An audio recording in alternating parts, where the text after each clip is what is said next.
আজ যে খবর নিয়ে কথা বলবো, আজ একটা অংশ নিয়ে কথা বলবো, যা কিনা আমাদের দেশের উত্তর পূর্বাঞ্চলের যে দেশগুলো রয়েছে মূল ভূখণ্ডের সঙ্গে জুড়ে রেখেছে।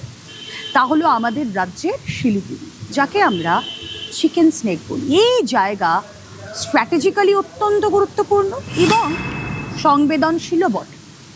সেই চিকেন স্নেক সুরক্ষিত করার দায়িত্ব দেশের সরকার। এবং আমরা দেখলাম বাংলায় বিজেপি সরকার আসার পর তারা সীমান্ত সুরক্ষায় জোর দিয়েছে।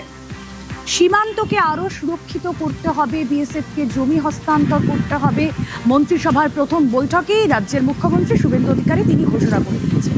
আর এবার এই যে শিলিগুড়ি, যে অংশটা চিকেন স্নেক, সেখানের এই 22 কিলোমিটারের মধ্যে 6 একর জমি চায় বিএসএফ, এবং বিএসএফ এর এই প্রস্তাব বিবেচনা করবে রাজ্য। অত্যন্ত গুরুত্বপূর্ণ একটা ডিসিশন হতে পারে এটা। অবশ্যই কথা বলবো এই নিয়ে। সোমরাজ বন্দ্যোপাধ্যায় রয়েছেন সঙ্গে। সোমরাজ, দেখো, যেটা সূত্র মারফত জানা যাচ্ছে যে এই চিকেন নেকের নিয়ন্ত্রণের জন্য বিএসএফ 6 একর জমি চেয়েছে রাজ্যের থেকে।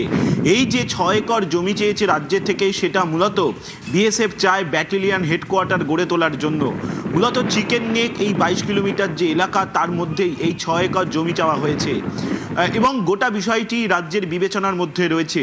সেক্ষেত্রে রাজ্য এই 22 কিলোমিটারের মধ্যে, অর্থাৎ চিকেন নেক যে 22 কিলোমিটার এলাকা জুড়ে রয়েছে, সেই 22 কিলোমিটারের মধ্যে কোনো সরকারি জমি দেওয়া হবে নাকি বেসরকারি মালিকানাধীন জমি কিনে বিএসএফকে দেওয়া হবে, সেই বিষয় নিয়ে রাজ্য বিবেচনা করছে বলে সূত্র মারফত জানা যাচ্ছে। ইতিমধ্যেই গোটা কাজটি নিয়ে রাজ্যের ভূমি ও ভূমি রাজস্ব দপ্তর তৎপরতা শুরু করেছে। তার কারণ বিএসএফ এই 6 একর জমি চাইছে মূলত ব্যাটালিয়ন হেডকোয়ার্টার গড়ে তোলার জন্য। চিকেন নেককে নিয়ন্ত্রণ করার জন্যই এই ব্যাটালিয়ন হেডকোয়ার্টার গড়ে তুলতে চায় বিএসএফ, এবং সেই কারণেই এই চিকেন নেক যে 22 কিলোমিটার এলাকা জুড়ে রয়েছে, তার মধ্যেই এই 6 একর জমি চেয়েছে। এই 6 একর জমির মধ্যেই তারা চায় যে এই একটি ব্যাটালিয়ন হেডকোয়ার্টার গড়ে তুলতে।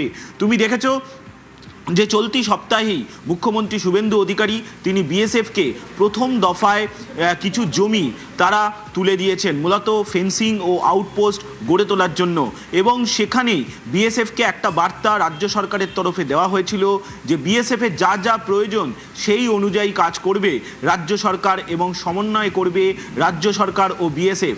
ফলত সেই জায়গায় দাঁড়িয়ে অবশ্যই বিএসএফের তরফে যে জমি চাওয়া হয়েছে 6 একর ব্যাটালিয়ন হেডকোয়ার্টার গড়ে তোলার জন্য, সেই জমির প্রস্তাব বিবেচনা করছে রাজ্যের শীর্ষ মহল, এবং সূত্র মারফত জানা যাচ্ছে খুব শীঘ্রই বিএসএফকে এই জমি নিয়ে যাবতীয় প্রস্তাব বিবেচনা করে সেই জমিও হ্যান্ড ওভার করে দেওয়া হতে পারে।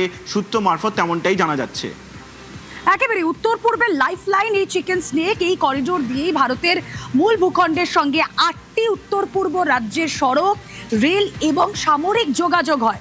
এই করিডোরটি খুব ন্যারো, খুবই সরু, কিছু জায়গায় প্রায় 20-22 কিলোমিটার চওড়া। অবশ্যই এইখানেই আমাদের নজর। আমার সহকর্মী সোমরাজ যেমন ছিলেন, এই বিষয়ে কথা বলবো। সহকর্মী অতনু সাপুই রয়েছেন নিউজরুম থেকে। কেন এই চিকেন স্নেক গুরুত্বপূর্ণ তার থেকে জানবো। তার পাশাপাশি একেবারে চিকেন স্নেক থেকে যেই জায়গায় নজর রয়েছে সুরক্ষার, শিলিগুড়ি থেকে প্রতিনিধি পার্থ রয়েছেন আমাদের সঙ্গে। আমি সরাসরি চলে যাই নিউজরুমে। অতনু রয়েছেন সঙ্গে। অতনু, এই মুহূর্তে যারা নিউজ 18 বাংলা টিউন করেছেন, এই করিডোর কেন এত গুরুত্বপূর্ণ, কেন এত সেন্সিটিভ এবং স্ট্র্যাটেজিক্যালিও এত সিগনিফিকেন্স রাখে? রুমেলা, এই যে চিকেন স্নেক যে জায়গাটা বলা হচ্ছে, তার আশপাশের দেশগুলো কি কি একদম গায়ে গায়ে লেগে আছে। এই পাশে বাংলাদেশ, ওপাশে নেপাল, ভুটান, আরেকটু ওপাশে গেলে, উপরের দিকে গেলে চীন। এবার এই প্রতিবেশী দেশগুলোর কাছে কোথাও যেন একটা এরকম ইমেজ তৈরি করা হয়েছে যে চিকেন স্নেক ভারতের দুর্বলতম অংশ, ভারতের দুর্বলতা। কোনো মতে ওখানে যদি একবার ঘাঁটি গেড়ে বসা যায়, তাহলে উত্তর পূর্ব ভারত মানে 7 সিস্টার পুরো বিচ্ছিন্ন হয়ে যাবে। এরকম একটা ইমেজ তৈরির চেষ্টা হয়েছে। মনে আছে যখন বাংলাদেশের তদারকি সরকার, সেই তদারকি সরকারের প্রধান মোহাম্মদ ইউনুস, তিনি এই চিকেন স্নেক নিয়ে কথা বলেছিলেন চিকেন স্নেক যদি সেভাবে একটু আনরেস্ট করে দেওয়া যায়, তাহলে তো ভারতের 7 সিস্টার্স জলই পাবে না। অত্যন্ত তাৎপর্যপূর্ণ। কোথায় দাঁড়িয়ে বলেছিলেন কথাটা? বলেছিলেন তিনি বেইজিংয়ে দাঁড়িয়ে। অর্থাৎ চীনের প্রচ্ছন্ন মদত রয়েছে মোহাম্মদ ইউনুস এই ধরনের কথা বলুন। মানে আসল ভয়ের জায়গা বাংলাদেশ তো সেভাবে এতটা শক্তিশালী নয় যে বাংলাদেশ একটা তার জন্য একটা ভয় বা একটা তাকে নিয়ে থ্রেটের জায়গা নয়। তাহলে আসল জায়গা চীনের নজর রয়েছে চিকেন স্টেকে, এবং যখনই বারবার করে এটাকে দুর্বলতা প্রমাণ করার চেষ্টা হয়েছে, ভারত চেয়েছে যে এটা যে আদৌ দুর্বলতা নয় সেটা প্রমাণ করার, তার জন্য সমন্বয়ের প্রয়োজন ছিল। কি ধরনের সমন্বয়? না, রাজ্য আর দেশ, রাজ্য আর কেন্দ্রের মধ্যে সমন্বয়। যদি সমন্বয় হয় তাহলে এখানে কোনো রকমভাবে কোনো সামরিক ঘাঁটি গাড়তে সমস্যা হওয়ার কথা নয়, জমি অধিগ্রহণের কথা নয়। এবং ভারতীয় জনতা পার্টি যখন এই রাজ্যের সরকারে এলো তারপরেই প্রথম দুটি কাজ করা হয়েছে।